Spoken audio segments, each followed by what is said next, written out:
Rachel Rose here talking all things boxing, and I'm here with world champion Josh Kelly. Does it get tiresome hearing that? Oh, I keep getting a shock. Do you know what I mean? Sorry. It's all right. Getting a shock. I'm thinking, it's crazy. I'm looking around the room and I'm thinking, is there any more world champions in the room? I'm not sure. I don't know. It's crazy. I keep getting myself. It might take a little bit of a while to sink in. I mean, I can imagine this is a goal you've been working towards since you started boxing. Yeah. Because everyone says it, don't they? Since I've been 7, I've been watching these fights, looking at the guys, and seeing the greats win world titles. And now I'm amongst it, so it's unbelievable. It's crazy. I mean, the performance was beautiful.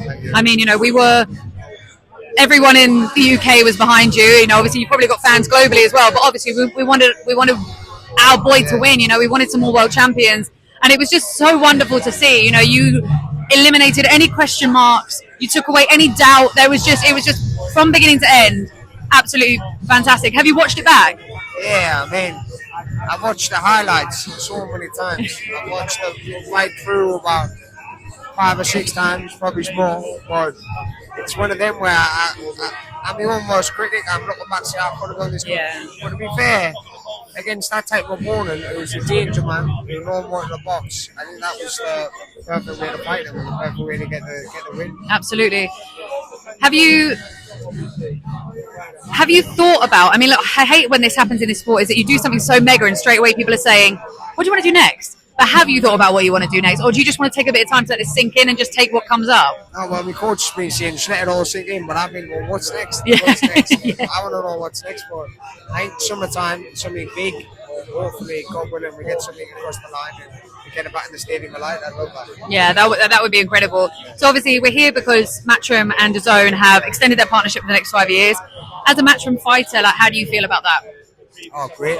I mean, look at DAZN, look at the reach. They've got the reach all around the world in every country. And it's not just like a small broadcaster now, they do everything. So boxing's a huge part of that. I think it's great it's a great time to join Matchroom. It's a great time to extend this deal. So I feel very lucky and privileged. Because actually, what happened with you, which if people don't know, if they were missing out on the drama, there was a little bit of tension between you and Eddie before that signing happened, wasn't there? I remember Eddie and your coach were having a little bit of a back and forth, and then suddenly they announced you signed you. I mean, what a beautiful 180. Yeah, I mean, me and Eddie and Adam has always got on. We've always got on. Beyond the cameras, obviously, for the cameras, it's the cameras, but beyond the cameras, we've always got on. I've always had respect for Eddie. I've always thought he's one of the best promoters in the game. Him, Frank Smith, the team's unbelievable. Yeah. And they saved this fight. The fight wasn't getting put on. No promoter wanted it. No promoter really wanted to invest in it. And they were like, listen, we'll stick our neck on the line for it. And I made sure it was worth it for them, so it's cool, man. Yeah, it was very cool. And actually, I really like, I love a bit of drama. You love a bit of a shock or a surprise. So when they signed you, I was like, well, that's not what I saw coming. So that was a nice moment.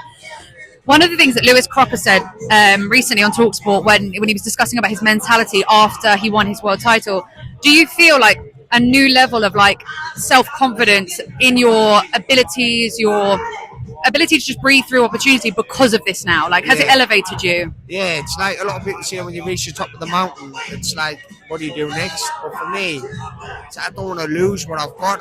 I'm sort of like, the other day I was sitting thinking I'm scared of losing what I've got. And I just want to get straight back into the gym, but everyone's saying just relax, take your time. And I'm like, I want to get in the gym, I want to start training. Yeah. You know what I mean? So I just want to, now I feel as though I've hit that level. I've got more levels to show, and I feel, like you said, I'm forever now more confident than I've ever been. Yeah, and also it's that thing of being able to reminding yourself, no one can take what's yours literally from under you. Yeah. You have to choose to go into the next event. So that's all in your power, and the rest is in God's hands anyway. So even whatever happens next, He's got a purpose for you. But He put you here for a reason. He gave you this blessing for a reason. He put that fire in your heart for a reason. And you entertained us all. You've made us all so proud. We've got another British world champion, which is absolutely incredible. Also, just as I'm a boxing coach. I just passed my trainer seconds license, so I can coach pros now, which is amazing. And the thing that I've always been obsessed about you is your speed. Yeah, it's unbelievable. No matter, I train very hard to keep that because I never stop training. But the speed of your punches is just ridiculous. Do you think that's something you can train into someone, or do you think that is your genetic makeup to be that quick? I'm not sure, First of all, I'm going to say God is great because you mentioned it. It was a good point, that one. Yep.